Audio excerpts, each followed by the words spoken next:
figura de l'assessor financer és molt important, encara que aquí a Espanya no s'havia sentit encara fins ara la necessitat d'aquesta figura de l'assessor financer. Estem molt acostumats a l'assessor fiscal, quasi tothom té un assessor fiscal, però molt poca gent té un assessor financer. Es pensen que només és per les grans fortunes i no. O sigui, l'assessor financer és molt important tant per les grans fortunes com per les petites fortunes, és a dir, és independentment dels estalvis que tinguem. L'assessor financer què analitza? Analitza les necessitats que té el client, quins objectius té, quin és l'horitzó temporal de la inversió, quin és el perfil de risc, i aleshores, en funció de tots aquests coneixements, doncs, li recomana el producte o productes més interessants per invertir els seus estalvis o el seu patrimoni.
Excelentísimas autoridades, excelentísimos señores académicos, señoras y señores.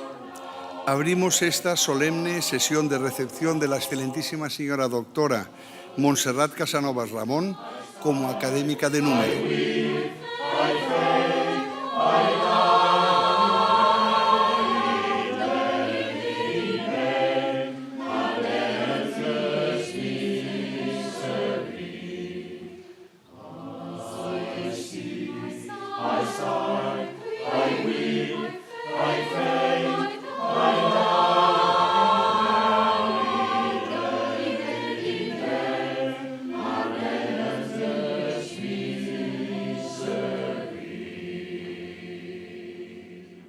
¿Ratificáis vuestra aceptación de ingreso a la Real Academia Europea de Doctores? Sí, ratifico. ¿Prometéis cumplir fielmente los estatutos de la Real Academia Europea de Doctores y aportar vuestro saber y colaboración en vuestros trabajos científicos, tanto de carácter individual como colectivo, con el fin de velar por el prestigio de nuestra institución cuantas veces fuereis requerida para ello? Sí, lo prometo. Recibo vuestra promesa. La Real Academia Europea de Doctores es testigo y será juez si faltareis a vuestro compromiso. Os confirmo solemnemente vuestro nombramiento como académica de esta institución. Podréis utilizar sus atributos y ocupar su tribuna pública. Procurad enaltecer esta corporación que hoy os acoge y contribuid con vuestra aportación al esplendor y honra de las letras, las ciencias, la salud, las artes y las técnicas, el estudio y fomento de las cuales nos han sido confiadas.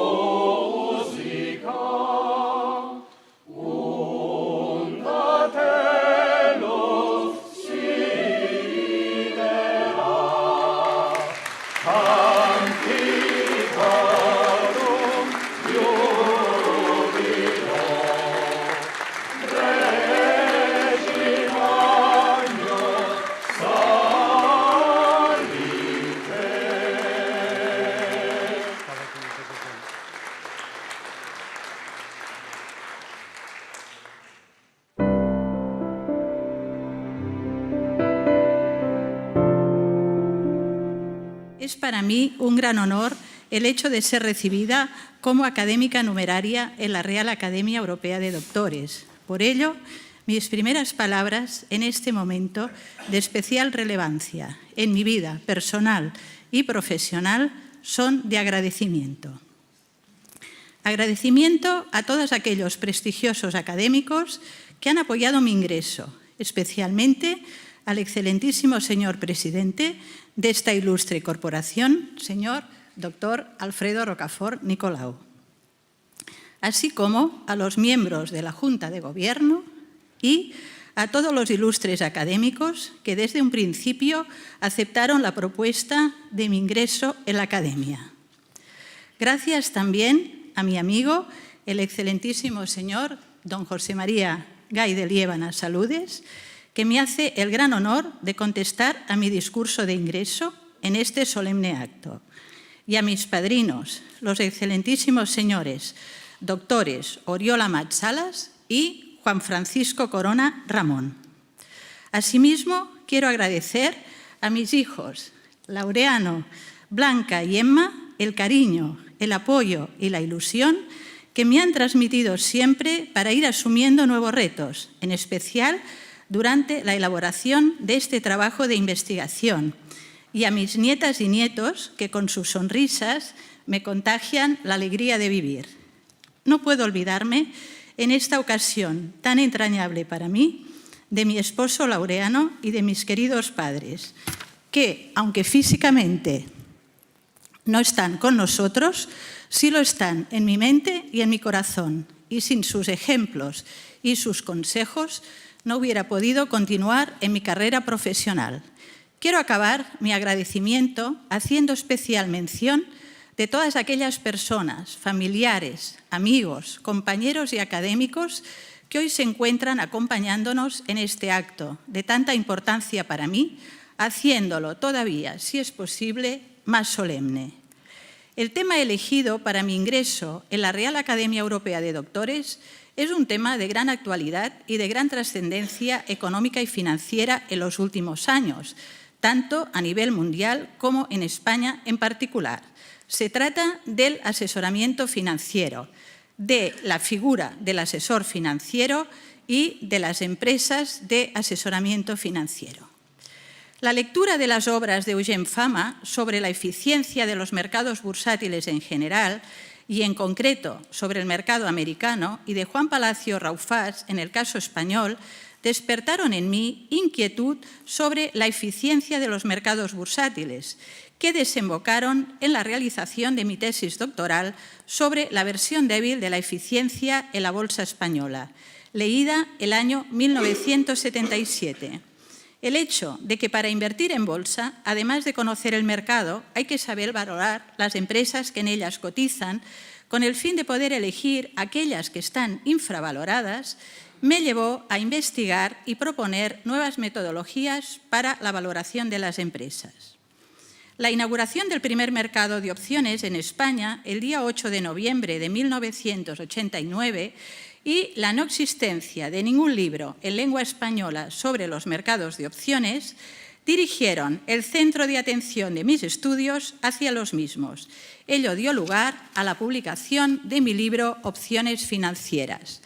La importancia que fueron adquiriendo en España las inversiones inmobiliarias me llevaron al estudio de las mismas y a la publicación en el año 1997, junto con el profesor Jorge Bax, del libro Management y Finanzas de las Empresas Promotoras Constructoras.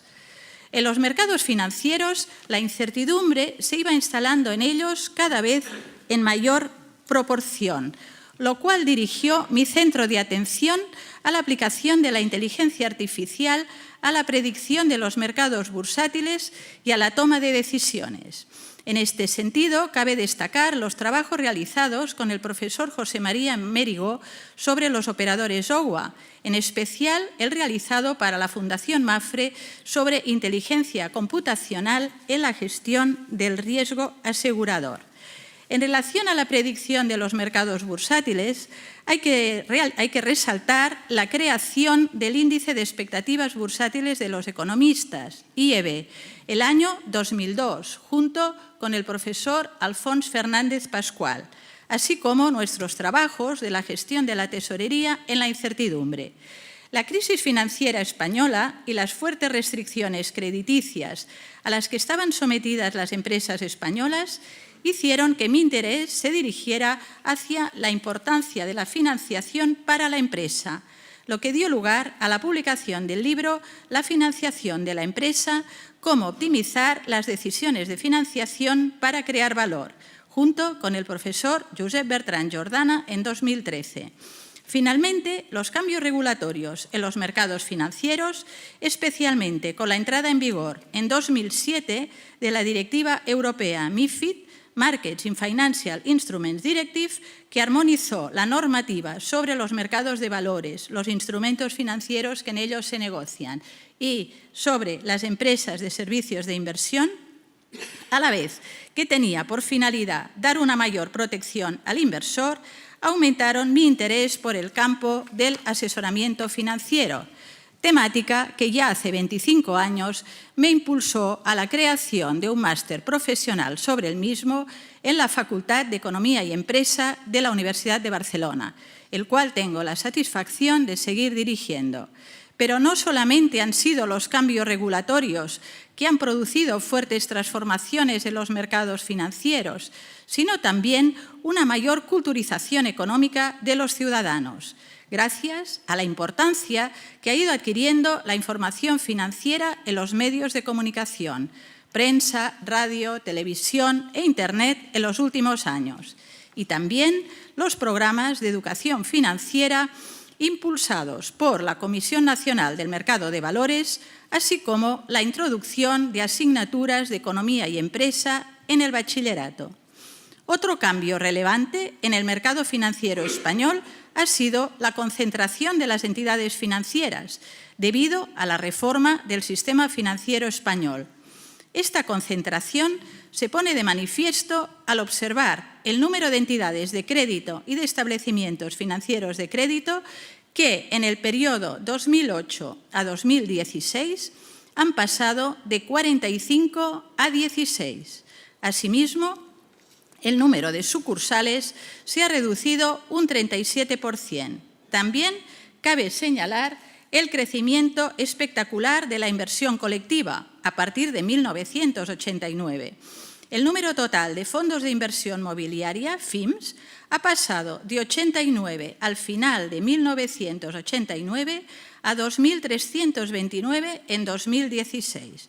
Esta cifra recoge la amplia gama de FIMS que se han ido desarrollando, tanto fondos de inversión de los mercados monetarios como fondos de inversión de renta fija euro, renta fija internacional, renta variable euro, renta variable internacional, etc. Por otra parte, los avances tecnológicos han irrumpido tanto en la información como en el funcionamiento y sistemas de contratación de los mercados, así como en los procesos y modelos de negocio en el sector financiero. En este sentido, quiero destacar la Ley de Reforma del Mercado de Valores de 1988 con la creación del mercado continuo. El mercado continuo es un mercado dirigido por órdenes a un ordenador central y recibidas a través de terminales informáticas con información en tiempo real, lo cual implicó un avance enorme en la transparencia de la bolsa. En estos últimos años, los avances tecnológicos en el ámbito financiero se han centrado en las estrategias fintech de la banca y de las compañías de seguros, que han aportado una innovación disruptiva en el desarrollo de aplicaciones, procesos y modelos en el sector, produciéndose una auténtica transformación digital de las entidades que operan en el mismo. Asimismo, la aparición de compañías de tecnofinanzas, conocidas como fintech, están adquiriendo importancia significativa en nuestro país, ya existen unas 200 firmas que dan trabajo a 2.500 personas y manejan 250 millones de euros aproximadamente. La deslocalización del ahorro ha sido otro de los factores que ha influido en la transformación del mercado de capitales.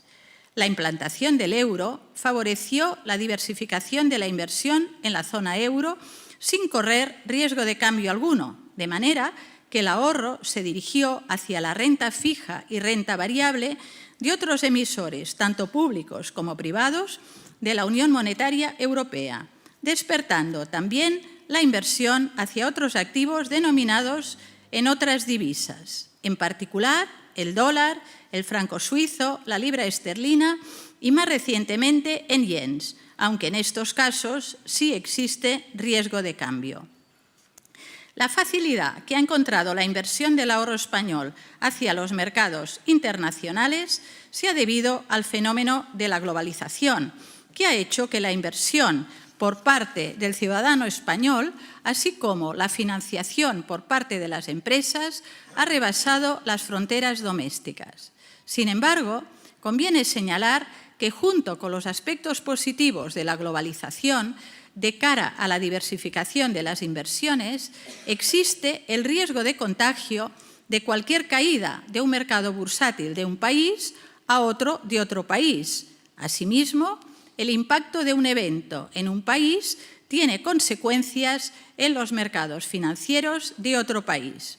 En este sentido, cabe señalar el efecto del Brexit en los diferentes mercados financieros, renta variable, renta fija, divisas y commodities, en especial oro y petróleo.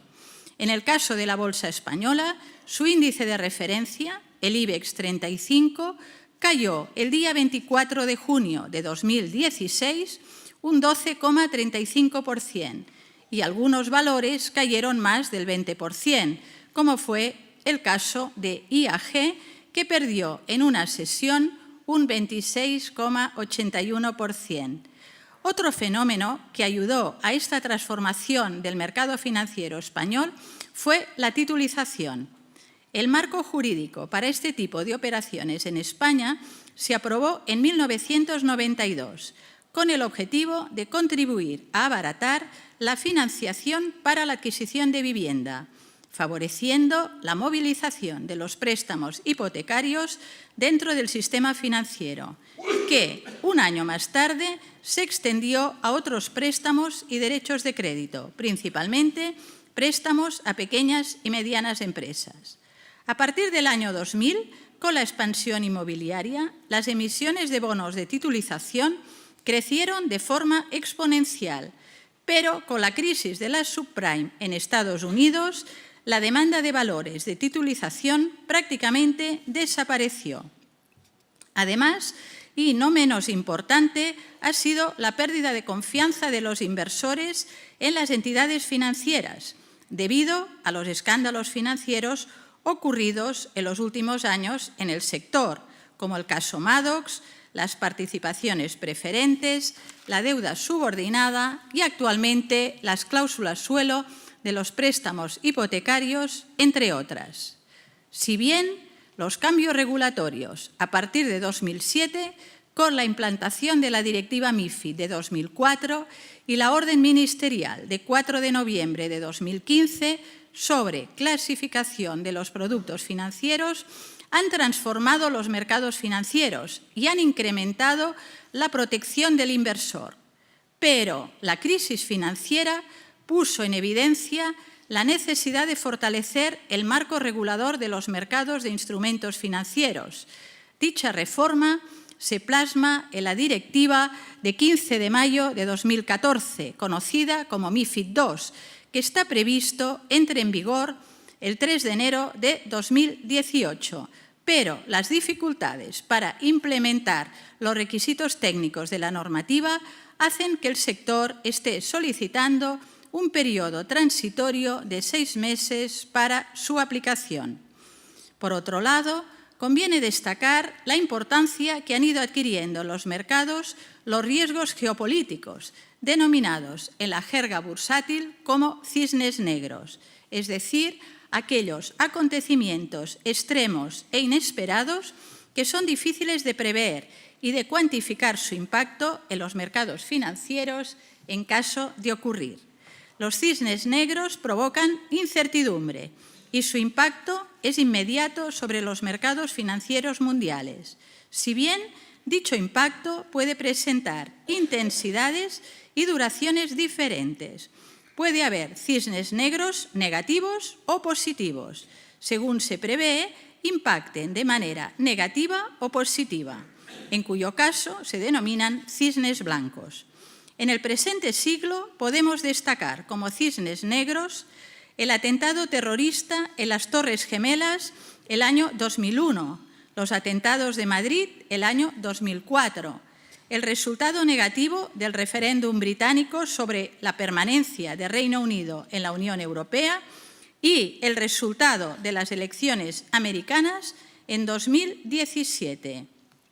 Y, como cisne blanco, el resultado de las elecciones presidenciales francesas con la victoria de Emmanuel Macron. Todos estos motivos comentados anteriormente, junto con la coyuntura económica actual de negativos o nulos tipos de interés, han provocado que los inversores, para obtener la misma rentabilidad que obtenían anteriormente, tengan que invertir en activos con mayor riesgo. Asimismo, la amplia gama de activos financieros en los que un inversor puede actualmente invertir, así como su grado de complejidad y la aparición de nuevos mercados, hacen que la figura del asesor financiero tenga un papel fundamental en la inversión de nuestros ahorros, más allá de la cuantía de estos. El asesor financiero independiente, de manera objetiva, asesorará a su cliente, el inversor, sobre la inversión que más se ajusta a su perfil, sus objetivos y necesidades en cada momento. Dicho asesor no puede eliminar el riesgo de mercado o riesgo sistemático, ni los riesgos geopolíticos, pero sí puede reducirlos mediante la diversificación de divisas, de mercados, de activos y de valores. A continuación, vamos a centrarnos en la figura del inversor, sin el cual la figura del asesor financiero no tiene sentido. Los objetivos perseguidos por la mayoría de los ciudadanos al invertir sus ahorros, independientemente de la coyuntura económica que esté atravesando el país, son rentabilidad, seguridad y liquidez. Pero estos tres objetivos están correlacionados de manera inversa, de forma que los productos financieros que ofrecen una mayor rentabilidad son los menos seguros, es decir, los que comportan mayor riesgo, y a su vez los más líquidos son los menos rentables. Esto es lógico, ya que se retribuye el mayor riesgo y/o la menor liquidez con una prima por riesgo y/o por iliquidez, implícita dentro de la rentabilidad ofrecida. Pero estos tres objetivos no pueden considerarse al margen del horizonte temporal de la inversión, de manera que el inversor querrá maximizar la rentabilidad con un riesgo y liquidez adecuados a su perfil en el horizonte temporal que él contemple, ya sea a corto, largo o medio plazo. El perfil de riesgo del inversor indica su capacidad para asumir pérdidas en función de su grado de aversión o tolerancia frente al riesgo. La aversión o tolerancia frente al riesgo debe de analizarse desde un doble punto de vista: objetivo, según el cual la capacidad del inversor de asumir pérdidas derivadas de su inversión viene determinada básicamente por su situación financiera, es decir, por su nivel de ingresos, gastos y deudas, aunque también influyen, lógicamente, sus objetivos, el importe de la inversión, el horizonte temporal de la misma y la cantidad de dinero que podría perder sin comprometer demasiado su situación económica actual, y subjetivo, el cual indica la disposición psicológica del inversor a asumir pérdidas en caso de producirse, y que se verá influida por su personalidad, edad, estado civil, nivel educacional, sexo, etc. Por consiguiente, determinar el perfil de riesgo del inversor no es tarea fácil, ya que implica valorar una gran variedad de elementos, en unos casos cuantificables y en otros de difícil cuantificación, dado su carácter cualitativo. No existe una clasificación exacta de perfiles en los que encajamos a un inversor u otro, si bien podríamos agrupar los inversores en 3 tipos de perfiles. Perfil de riesgo bajo. Se trata de un inversor muy conservador, cuyo objetivo básico es proteger su patrimonio frente a la inflación y admite una exposición mínima al riesgo. Por tanto, busca alternativas de inversión con probabilidad prácticamente nula de obtener pérdidas, aunque la rentabilidad sea baja. Perfil de riesgo medio o moderado. En este caso, el inversor está dispuesto a obtener determinados niveles de pérdidas en determinados momentos a cambio de la posibilidad de obtener ciertas rentabilidades a medio o largo plazo. Perfil de riesgo alto.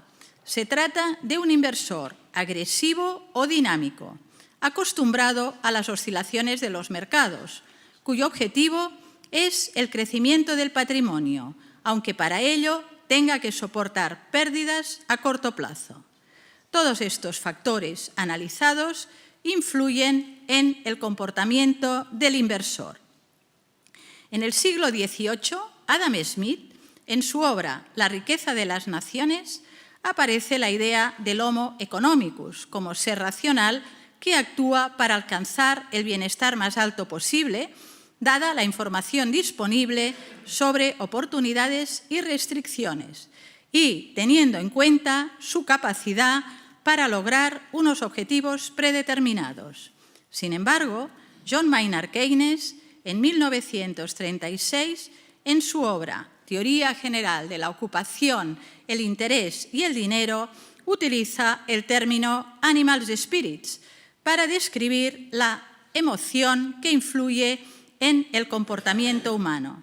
En el siglo XXI, los avances de la neuroeconomía permiten evaluar lo que sucede en el cerebro de los inversores cuando toman decisiones y explican comportamientos intuitivos y poco racionales. En el año 2002, Daniel Kahneman, Premio Nobel de Economía, explica la toma de decisiones de una manera menos racional y más emocional. El ser humano y su conducta viene determinada por su cerebro. Nuestro cerebro puede dar lugar a 2 tipos de decisiones, las racionales y las emocionales. Las decisiones racionales son aquellas en las que podemos analizar detenidamente toda la información de que disponemos y llegar a la misma conclusión que otra persona, mientras que las decisiones emocionales son aquellas en las que otros estados psicológicos, como la alegría o el miedo, están interfiriendo en nuestro proceso de decisión racional y, por tanto, personas distintas llegan a diferentes conclusiones según sea la emoción que está teniendo lugar. Las emociones están presentes en todas las decisiones que tomamos, sean financieras o no. Lo que varía es el porcentaje en que están influyendo en la decisión final, siendo muy escasas las decisiones que son exclusivamente racionales o emocionales. Los inversores siguen la conducta de otros que consideran líderes, como pueden ser Warren Buffett, George Soros, Bill Gates, etc. Este efecto se conoce con el nombre de efecto manada o efecto rebaño, debido a la tendencia que tienen algunas especies de animales a copiar el comportamiento de otros congéneres. Por otro lado, el inversor se deja influir por el miedo ante casos de histeria colectiva, sobrereaccionando ante las noticias negativas. Asimismo, el comportamiento de los inversores se ve influido por el hecho de que se da más importancia a la posibilidad de obtener una pérdida que a la de tener una ganancia. Ello hace que realicen su inversión enseguida que tienen una ganancia, pero dejan pasar el tiempo, en caso de pérdida, antes de vender. Otra variable que influye en el comportamiento del inversor, además de la posibilidad de pérdida, es la volatilidad de la rentabilidad del activo financiero o del mercado en cuestión. Cuando la volatilidad es muy alta, los inversores se asustan, se sienten inseguros y toman decisiones bruscas de venta, y ello acentúa la tendencia bajista. Finalmente, no podemos olvidarnos de aquellos factores ambientales que influyen en el comportamiento del inversor, tales como el hecho de que los días soleados los inversores están más eufóricos y, por tanto, están dispuestos a invertir más que si el día es nublado, aunque este comportamiento para días concretos no se cumple para estaciones completas, ya que habitualmente en invierno los mercados se comportan en general de manera más alcista que en verano, si bien en este caso influyen otros factores de carácter cultural, como el efecto de las vacaciones en verano. De ahí el conocido proverbio inglés "Sell in May and go away, and don't come back until St. Leisure Day". El método racional de tomar decisiones suele denominarse objetivo y es el que utiliza el asesor financiero.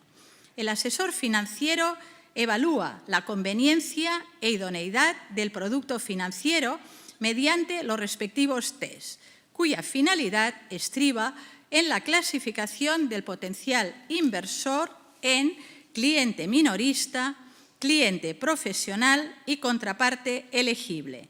Cliente minoristas son las personas físicas, autónomos y pymes, considerados como la categoría de clientes con menores conocimientos y experiencia en materia financiera.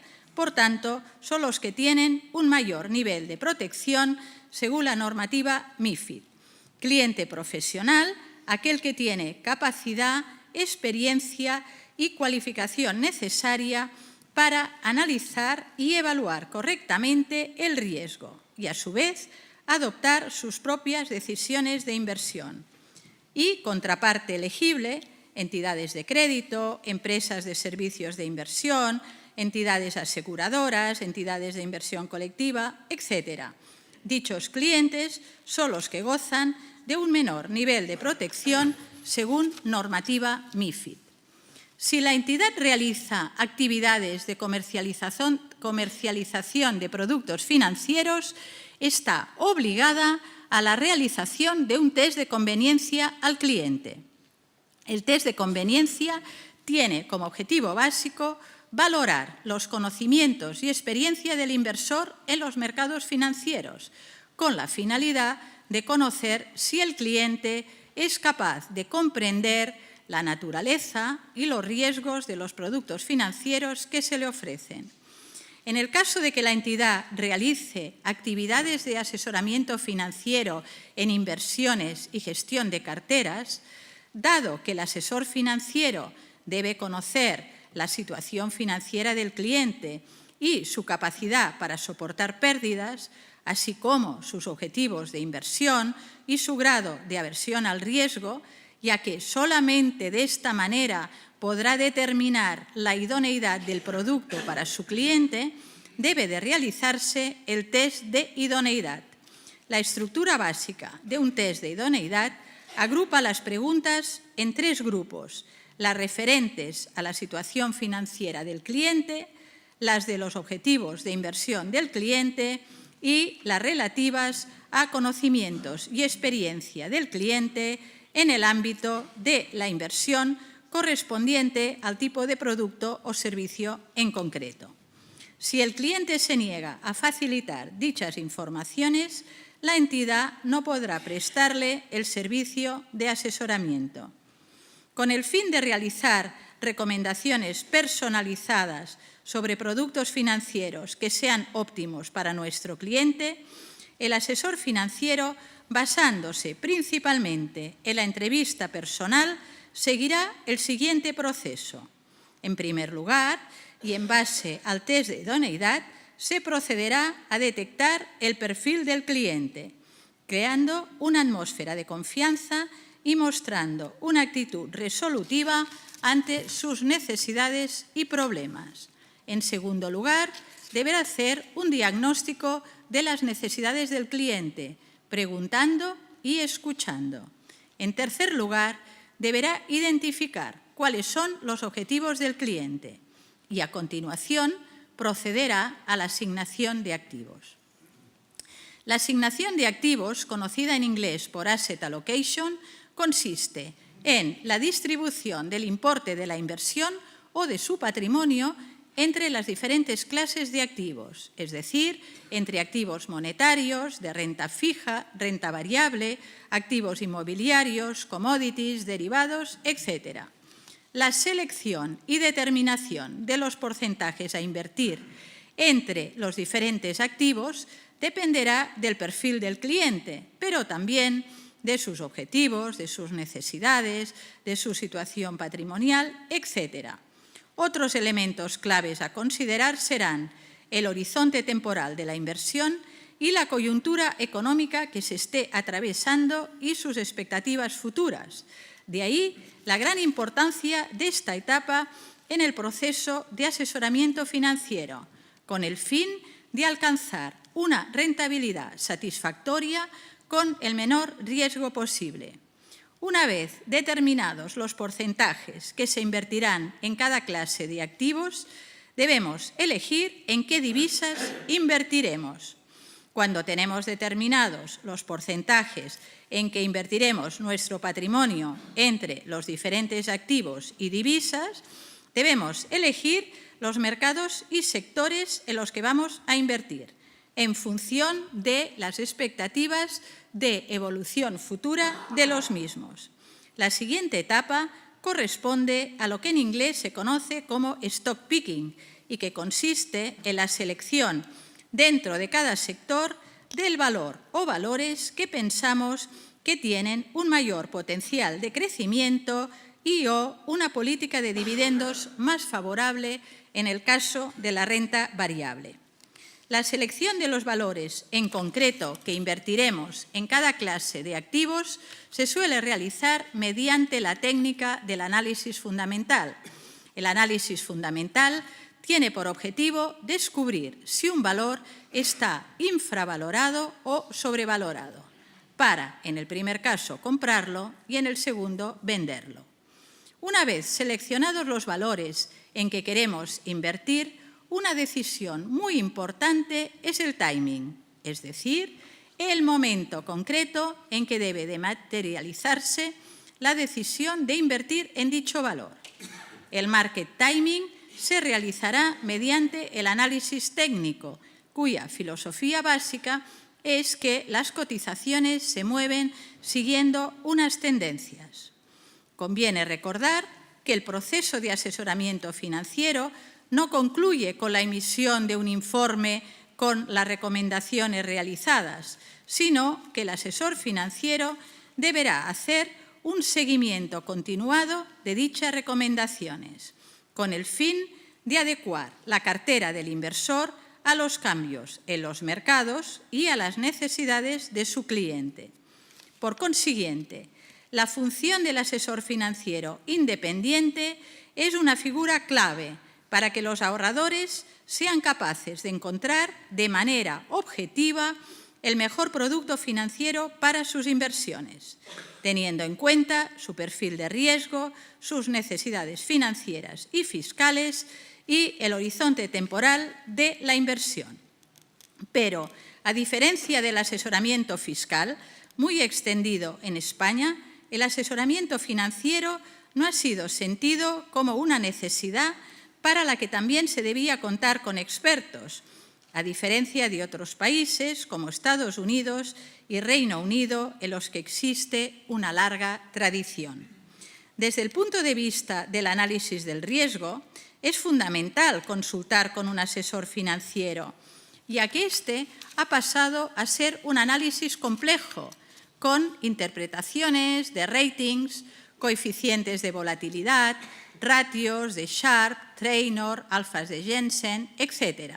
Además, la existencia de productos derivados, futuros y opciones y productos estructurados que exigen conocimientos financieros avanzados hace más difícil la elección del producto o vehículo de inversión adecuado. Para ello, es necesario contar con un experto capaz de interpretar todas estas informaciones y de analizar todas las alternativas de inversión disponibles. Actualmente, la selección de la alternativa de inversión más adecuada en cada caso conlleva una gran complejidad. Ello se debe, en gran parte, al desarrollo en estos últimos años de nuevos productos financieros, nuevos vehículos de inversión y nuevos mercados, tales como el mercado alternativo bursátil, MAP, o el mercado alternativo de renta fija, MARF.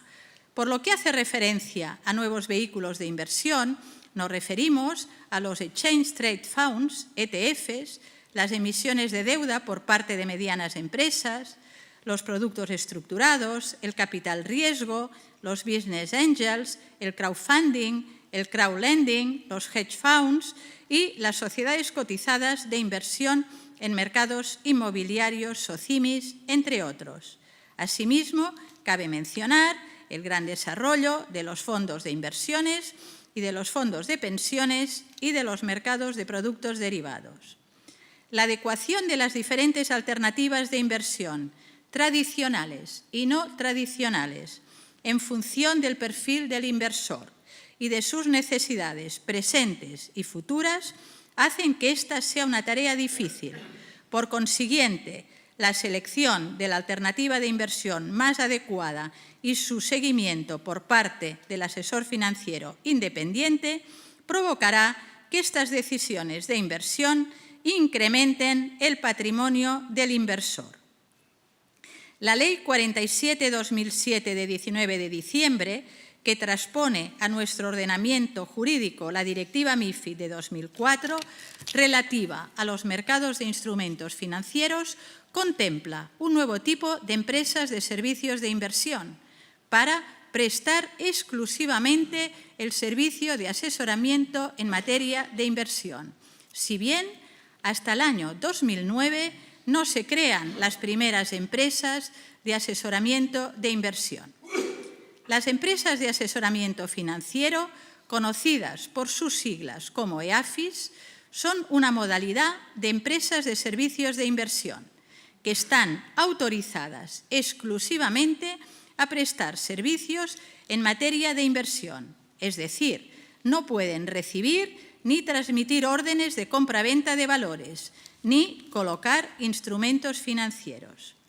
El asesoramiento financiero en materia de inversión consiste en la emisión de una recomendación personalizada a un cliente con respecto a una o más operaciones relativas a instrumentos financieros concretos.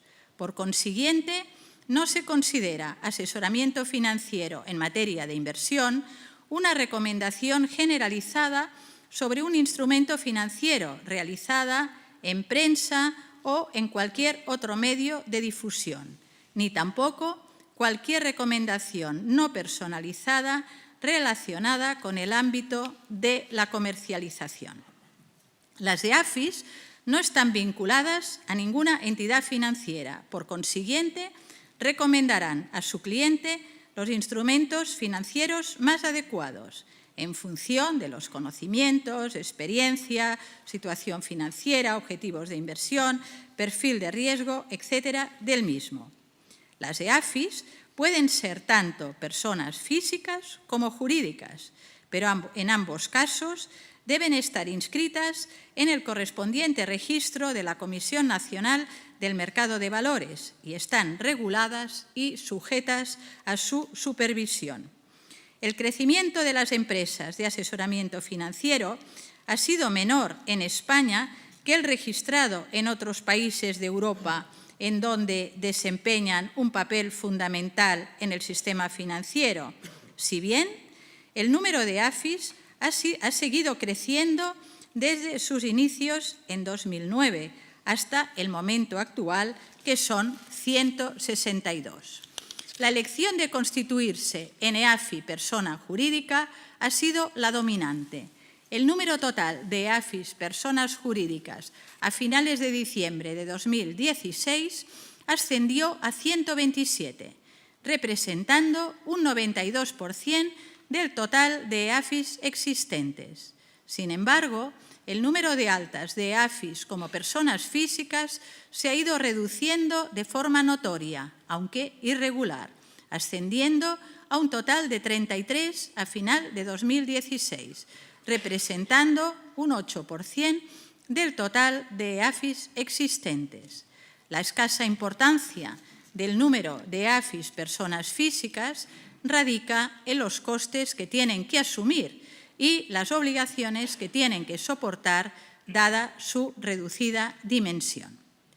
La evolución del patrimonio asesorado por las EAFIs ha sido favorable, con un incremento del 7,73% en el año 2016 en relación al año anterior, y el número total de clientes también aumentó, en este caso, un 6,48%. Por lo que hace referencia a la distribución territorial de las EAFIs, cabe señalar que existe una gran concentración de las mismas en Madrid, con un 50,63% de las EAFIs registradas, siguiéndole Barcelona con un 16,25%, Valencia con un 3,75% y Murcia y Bilbao con un 3,13% cada una. Finalmente, en cuanto al tamaño de las EAFIs personas jurídicas, con datos del año 2015, se observa que aquellas EAFIs que tienen una facturación superior a 600.000 euros suponen el 9% del total de las empresas de asesoramiento financiero. Ahora bien, acumulan el 66% de la facturación, el 86,5% de los beneficios y el 45,5% de los empleados. Sin embargo, la EAFI media persona jurídica es una microempresa que factura en torno a 319.000 euros, obtiene unos beneficios de 45.000 euros y da empleo a 3 personas. Y, para concluir, solo señalar que, en mi opinión, la implementación de la MiFID II y las necesidades de inversión tecnológica que conlleva obligará a las EAFIs a revisar y adaptar su modelo de negocio. Ello comportará alianzas y fusiones entre las EAFIs existentes o a la incorporación de nuevos socios, con la finalidad de obtener economías de escala, sinergias y ahorro de costes. Como consecuencia de todo ello, considero que en un futuro próximo se producirá un aumento del tamaño actual de las EAFIs. Muchas gracias por su atención.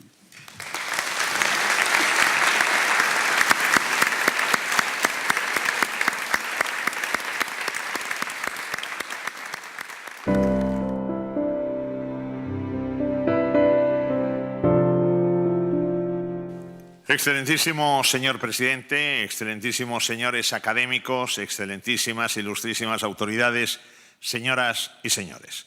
Introito y laudatio. Después de la lectura del discurso de ingreso en esta Real Corporación a cargo de la académica de número, excelentísima señora doctora doña Montserrat Casanova Ramón, me corresponde el privilegio de contestar la magnífica intervención de la recipiendaria en la que aborda un tema de máxima actualidad y muy aleccionador en el plano económico y financiero. Al propio tiempo, asumo con satisfacción personal la tarea de glosar la figura de la doctora Montserrat Casanovas, a quien tanto aprecio, al llevar muchos años coincidiendo en las aulas de nuestra Facultad de Economía y Empresa de la Universidad de Barcelona y compartiendo vivencias en el Colegio de Economistas de Cataluña. La Real Academia Europea de Doctores, a través de su presidente, excelentísimo doctor don Alfredo Rocafort Nicolau, me responsabiliza de este discurso de contestación. Por consiguiente, es preciso dejar constancia de mi gratitud por tal distinción, aceptar este honor y confiar en que sabré estar a la altura de las circunstancias. La lectura del discurso de ingreso de la doctora Montserrat Casanovas en esta Real Academia Europea de Doctores tendría que ser obligatoria, en el buen sentido de la palabra, en todas las facultades de ciencias económicas y empresariales y en las escuelas de negocios de nuestro país. Su verbo destila frescura, un tono próximo y envolvente, explicaciones sencillas y comprensibles gracias a la pluma erudita de la doctora Casanovas, ideas claras y puntualizaciones cruciales para encarar el complicado y complejo mundo de las inversiones financieras. Si ya de por sí constituye un ilusionante desafío dar cumplida respuesta a los planteamientos expuestos y a las conclusiones que se infieren del discurso de ingreso de una académica de la relevancia de la doctora Montserrat Casanovas, en esta ocasión el cometido es de mayor fuste al tener que hacer su semblanza y osar, con toda la modestia, entrar en algunos de los perfiles de su exposición. De pionera cabe tildar a la doctora Montserrat Casanovas cuando en 1977 obtuvo su doctorado en Ciencias Económicas y Empresariales en la Universidad Autónoma de Barcelona.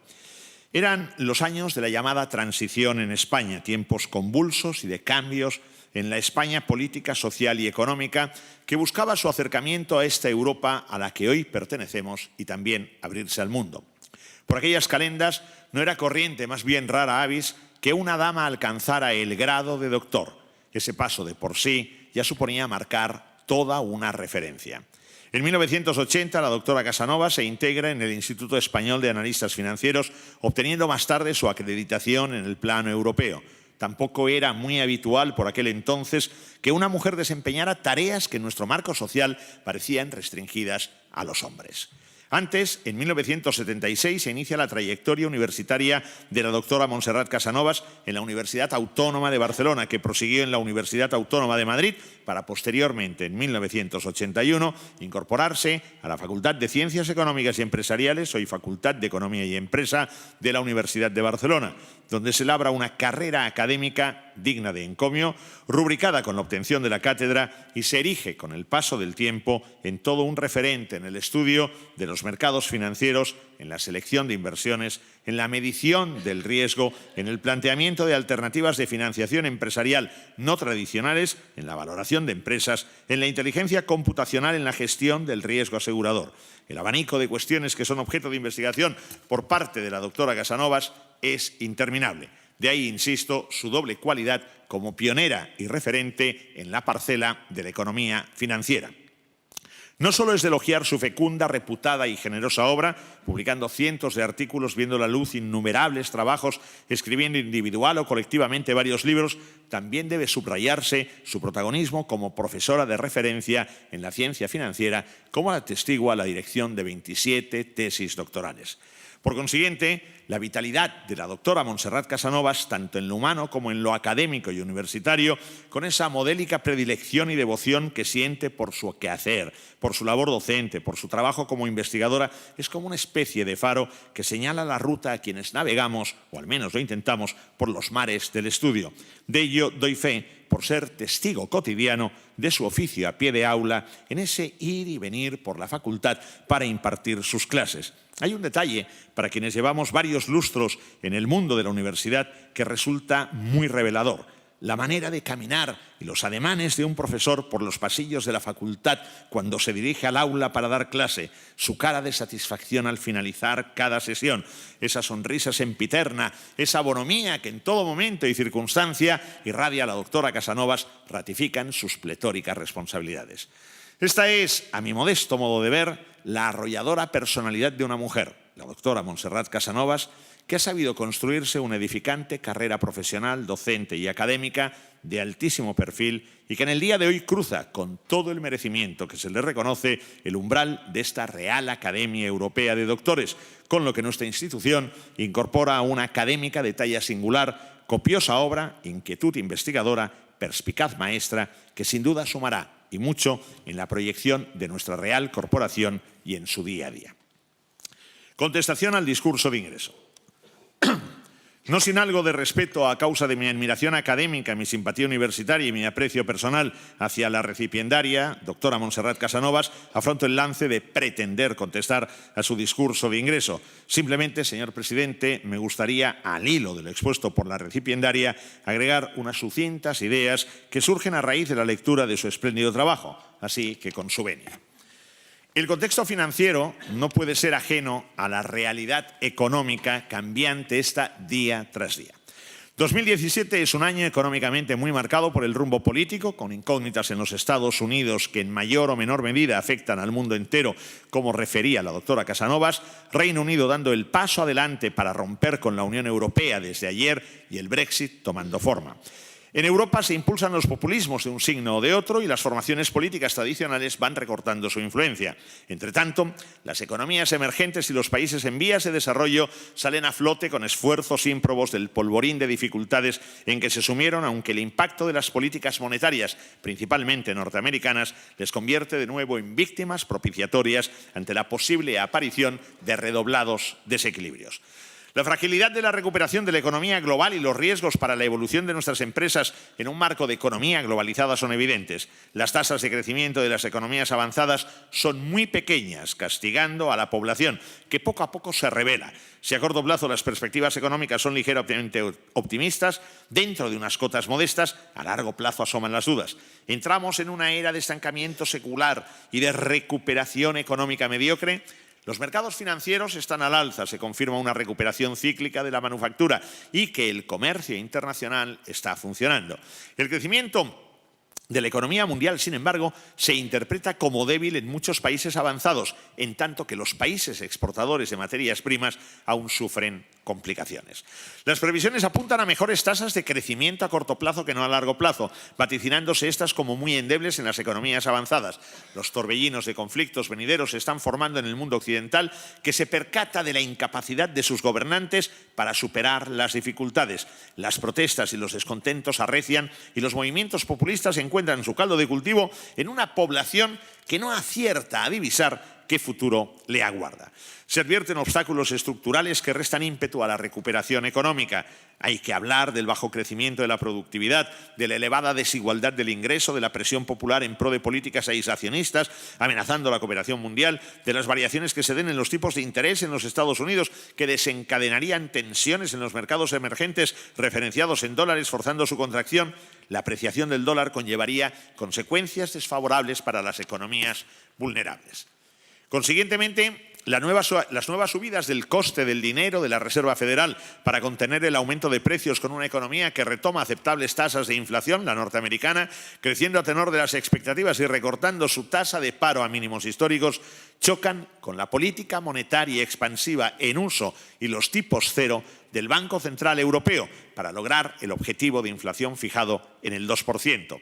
Las cábalas sobre el estancamiento secular y el crecimiento económico mediocre se traducen en riesgos que se avizoran y ensombrecen las perspectivas de crecimiento a largo plazo. De ahí las fundadas preocupaciones por las políticas de repliegue que entrañan un giro hacia el proteccionismo conducente en mayor o menor grado a una perjudicial guerra comercial. De esta suerte se atisba una paradójica perspectiva, con una China proclive a intensificar la globalización e internacionalización de la economía frente a unos Estados Unidos reacios y que se escoran hacia el proteccionismo. El bloqueo comercial con medidas proteccionistas conlleva una desaceleración del comercio mundial, dando lugar a una fase de desglobalización con crecimiento por debajo de la economía mundial, cuestionando, a la vista de las tensiones que se palpan, si el comercio mundial realmente ha tocado techo. Tras las ínfulas proteccionistas se encuentran las desigualdades en las economías avanzadas provocadas por la disminución de las rentas del trabajo, que contribuyen cada vez menos a la renta nacional, así como el avance y dispersión internacional de la tecnología. En las economías aposentadas, es decir, las desarrolladas o calificadas como ricas, buena parte de lo que han sido las ganancias del crecimiento económico no son accesibles por parte de aquellas masas de población cuyos ingresos se encuentran en el segmento bajo. En Estados Unidos y varios países de Europa, incluyendo a Reino Unido, las capas menos favorecidas de la población son escépticas bajo el actual statu quo acerca de que las cosas mejoren y ven que no solo su situación se está degradando y va a peor, sino que el mañana que espera a sus hijos se deteriora gravemente. Fue el Brexit primero en Reino Unido y después la victoria de Donald Trump en los Estados Unidos, junto con el impulso de los movimientos contestatarios en Europa, que se reflejan en las urnas, lo que confirma el enfado de la ciudadanía. Para los ciudadanos occidentales que ven mermado su poder adquisitivo y menguados sus ingresos, que sufren en sus bolsillos los encarecimientos de los precios, que estrechan su capacidad de consumo tras una corta etapa de precios bajos e índices de precios al consumo negativos, viéndose compelidos a autoimponerse unas medidas de austeridad nunca imaginadas, los males causados por culpa de la globalización se ven multiplicados al comprobar el imparable auge de las nuevas tecnologías, la robotización, la inteligencia artificial, el Internet de las cosas. Las desigualdades de renta, riqueza y la falta de oportunidades se complican, por ende, como consecuencia de la aceleración de cambios tecnológicos, y se percibe como un menoscabo sin compensación la destrucción de empleos en segmentos laborales medios, esto es, administrativos y bajos, como la mano de obra. El futuro, se piensa, se escribirá a base de inteligencia artificial y robótica. ¿Cuál será entonces el papel de la mano de obra humana?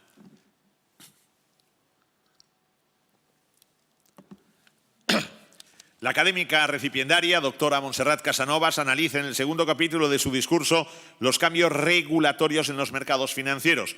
No obstante, la inquietante realidad económica actual y los peligros que la amenazan se derivan de algunos factores potenciales, y uno de ellos sería la posibilidad de encarar una nueva etapa de desregulación financiera que favoreciera asumir riesgos excesivos y azuzar mayores probabilidades de más crisis financieras, con todos los efectos sistémicos en juego, cuando los sacrificios hechos por enderezar el rumbo tras la crisis financiera de 2008 aún están pasando factura, y me remito a la semana pasada con el Banco de España. En definitiva, parece que se esté dando pábulo a un círculo vicioso caracterizado por la debilidad de la demanda, un bajo nivel de inflación que se intenta contrarrestar con políticas monetarias acomodaticias por parte de los bancos centrales inyectando dinero a expuertas, la flaqueza de los balances con deudas desorbitadas y el escaso crecimiento de la productividad en economías avanzadas que operan con elevados niveles de sobrecapacidad que antes o después tendrán que dimensionarse. Agreguemos esos rasgos las contingencias de que irrumpan circunstancias no económicas tales como las tensiones geopolíticas, los desacuerdos políticos internos, enfrentamientos comerciales entre potencias, las secuelas de la mala gobernanza y la indignación por los inacabables focos de corrupción, la ola de terrorismo y las alarmas sobre la seguridad, más los imprevisibles fenómenos de la naturaleza, sin soslayar nuestras debilidades en esta era de la economía digital, con las nefastas secuelas de los ciberataques que ponen en tela de juicio el progreso tecnológico. Acabo ya, señor presidente. Lo hago destacando las aportaciones científicas de la recipiendaria, doctora Montserrat Casanovas, con sus innumerables publicaciones en prestigiosas revistas internacionales y españolas, próximas a la centena, sus libros y trabajos que han visto la luz, también cerca del centenar, sus antes mencionadas líneas de investigación y la dirección de numerosas tesis doctorales. El acervo intelectual de la doctora Montserrat Casanovas, su profunda cultura económica y financiera, su indiscutible perspectiva como erudita, su infatigable trabajo y sus responsabilidades como estudiosa, su protagonismo académico y su liderazgo quedan corroborados escuchando y leyendo, como he tenido la oportunidad, su discurso. La profesora Casanovas ha sabido ampliar el teórico y tantas veces encorsetado marco de la ciencia financiera, conectando con la realidad económica, investigando en terrenos sinuosos, confirmando y demostrando sus inquietudes y siempre entregándose a su tarea docente de forma excepcional.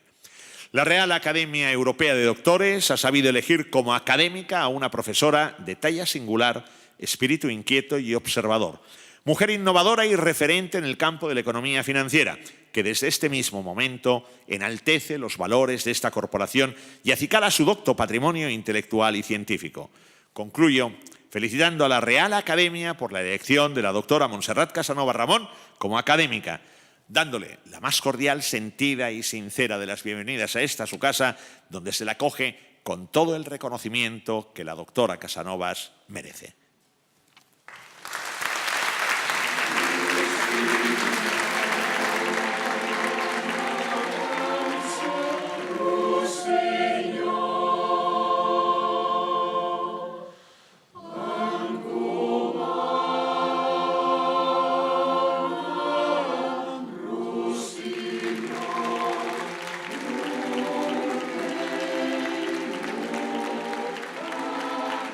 La Real Academia Europea de Doctores ha nombrado académica numeraria a la excelentísima señora doctora Montserrat Casanovas Ramón por la valiosa aportación que su ingreso reportará a nuestra Real Corporación.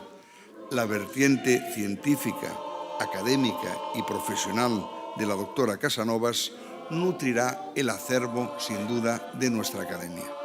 La brillante disertación de la doctora Montserrat Casanovas y la magnífica contestación del doctor José María Gay de Liébana nos ha permitido estar presentes en esta celebración de carácter científico como ocurre solo en las grandes ocasiones. La Academia ha contado una vez más con su asistencia generosa y nos hemos sentido acompañados en nuestro compromiso científico con la sociedad. Su apoyo es imprescindible y lo agradecemos de forma sincera. Entre todos haremos posible un día el acceso universal al conocimiento.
la la la